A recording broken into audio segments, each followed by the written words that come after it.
Hey guys, Tammy here, and this week we're going to talk about negotiating with a narcissist. Now, I'm going to give you 4 tips in this episode. But let me ask you, do you ever feel when you're trying to negotiate with your ex like you're negotiating with a terrorist? I mean, that's a little extreme, but I know that it can kind of feel that way for us in our personal lives. And there are definite do's and don'ts when you're dealing with somebody who is a high conflict personality like a narcissist or borderline or a lot of those types that we talk about.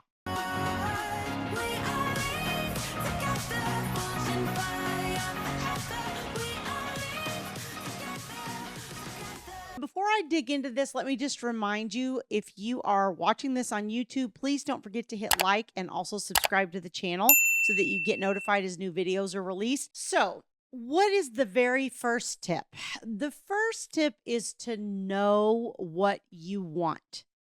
Now, I always would hear Thomas say that the person that knows what they want has the upper hand going into the negotiation. Because if you're not sure, you're just sort of leaving it up to chance, right? Or you're just kind of leaving it hanging out there to see what you can get in comparison to what the other person wants. So it's really helpful to sit down and think about what you actually want. And I'm often surprised how many times I ask people this question and they're like, well, I don't know. I haven't really thought about it. And especially in relation to your child custody situation, you really want to sit down and think about that. And not just what you want from like your own personal perspective, but also what you think is in the best interest of the children and why. Now, let me just qualify that statement a little bit because a lot of times I find people tend to just slap that best interest statement on on a on I'm sorry, that best interest phrase on a statement and think, "Oh, that makes it in the children's best interest." Not so. Best interest in most states is a legal term of art that talks about what the court looks at when they consider what's in the child's best interest. So it's not just something that you think is in their best interest, but do you have qualifying reasons? A lot of times they're looking at, safety is a big issue. So is what you're asking for, maybe you're asking for the other parent to have a breathalyzer or do this or do that because you have a safety concern about the children, then, that would qualify as one of those factors if safety was a best interest of the child factor in your state. So there's all these different things that you want to kind of consider.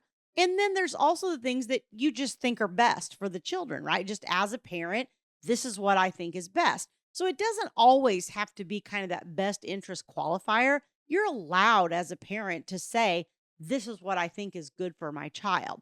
That doesn't make it a legal best interest of the child term, but nonetheless, it's good to know what you want going in. The second tip I would give you is to know what the other parent wants.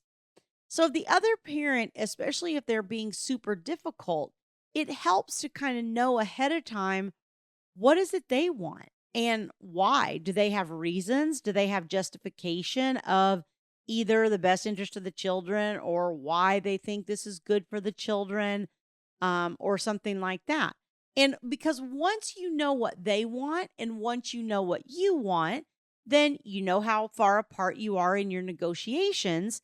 And it can also help you to craft your arguments against what they want. If something that they want you feel like is going to be detrimental to the children or not good for them, and you know what that person's going to say going in, then it gives you the ability to be prepared to speak to that when you're in the negotiations. Now, hopefully you're doing this through mediation or through some kind of alternative dispute resolution, because as we know, when you're in court, that's not really a negotiation. That's positional. That's each of you saying to the judge what you think is the best thing. And then the judge ultimately makes a decision.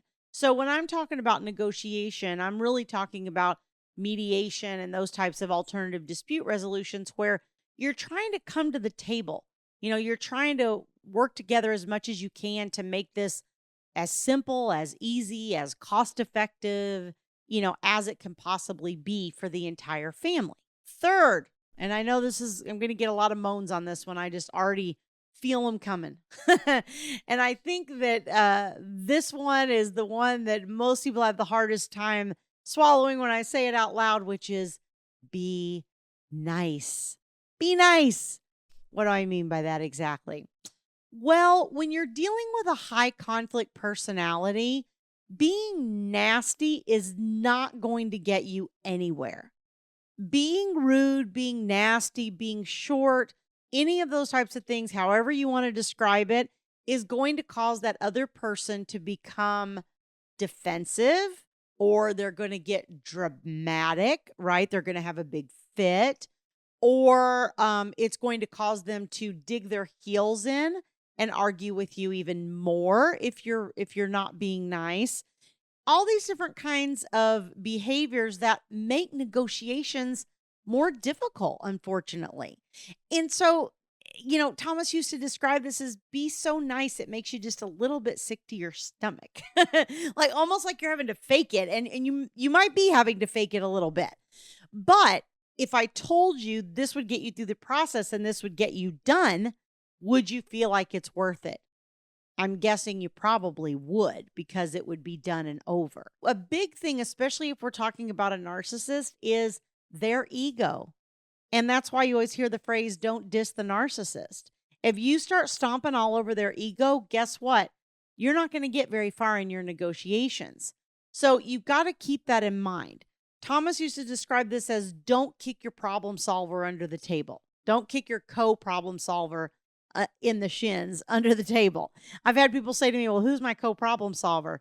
Actually, your ex-spouse.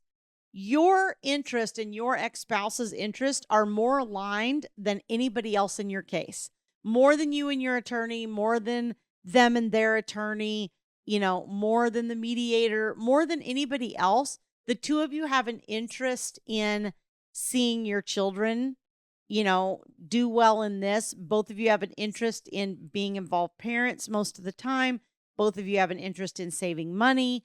Both of you have an interest in having this over with so you can move on with your life.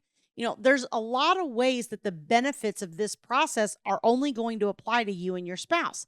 So if you start off the negotiation by saying something rude or short, or metaphorically kicking them under the table, you're probably not going to get very far. So really kind of shifting how you're coming to the table and looking at them as somebody like that you're doing a business deal or a business negotiation with, and kind of stepping outside of that interpersonal interaction where you're feeling like you have to negotiate for every aspect of your life with this person. The next thing that I think is very, very helpful is when you can give them choices.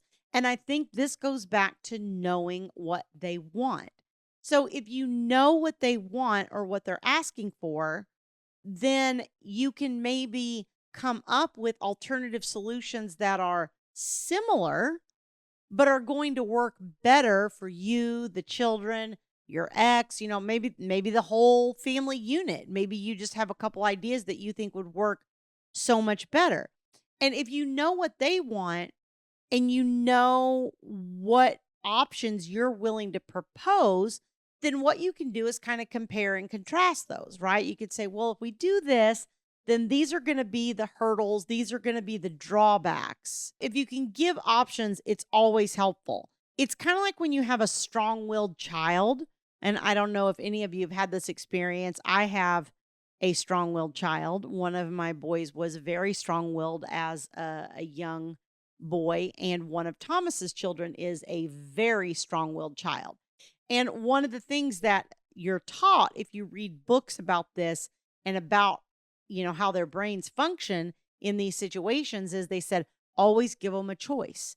So let's say you're trying to get your 6-year-old dressed for school. You don't just lay his clothes out and say, there you go, that's what you're wearing today, because you'll inevitably get an argument out of that. So what I would do is lay 2 shirts out and say, okay, would you prefer to wear the blue one or the green one? And it's not, it's either or, right? It's not, there's not a third alternative. There's not a C alternative. It's A or B. Which one do you want to do? What that does with a strong-willed child is it makes them feel as if they are in control. They're in control of, what they're wearing in that situation. Same thing is true when you're negotiating with a high conflict personality. It makes them feel like they're in control. And if you learn to do this well in giving them choices, you can even present it in ways that makes it feel like they've almost come up with the idea, which is a whole nother level of negotiation, right? That's really when you start getting pro at dealing with them and learning how to present things and learning how to negotiate with them. The more that you can just stay focused on the outcome part and not worry so much about, did you have to be nice? Did you have to kind of stroke their ego a little bit? Did you have to do all these things to get the outcome you wanted? Yeah, maybe you did. And you know what? Let me just say, for a lot of you, this was really, really hard for me in the beginning, because, when you're having to stroke their ego, and I'm not good at this. I'm very like, what you see is what you get. I'm not fake. I don't, I just, if I think it, most of the time, I mean, I've gotten a little better over the years at like not letting everything I think just spill out of my mouth. But I think it's pretty obvious a lot of times how I feel about something. And so when you're having to do this, it can feel like manipulation.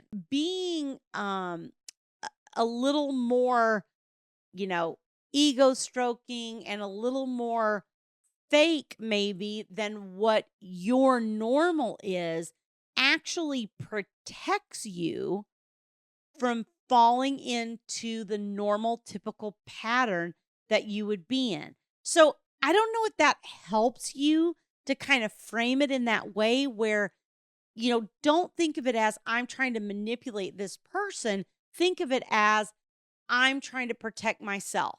I'm trying to stay in this certain state of mind where I'm controlling my behaviors. I'm controlling my responses. I'm controlling the methods by which I'm negotiating.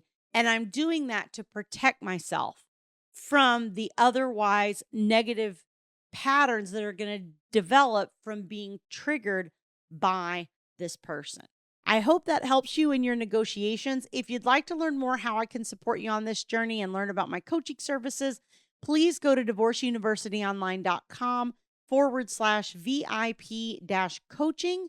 You can book a free strategy session with me with a link on that page. I'd love to talk to you and learn how I might be able to support you more. Thanks so much for joining me. We'll grow in number, fueled by them to see the horizon, turn us to thousands.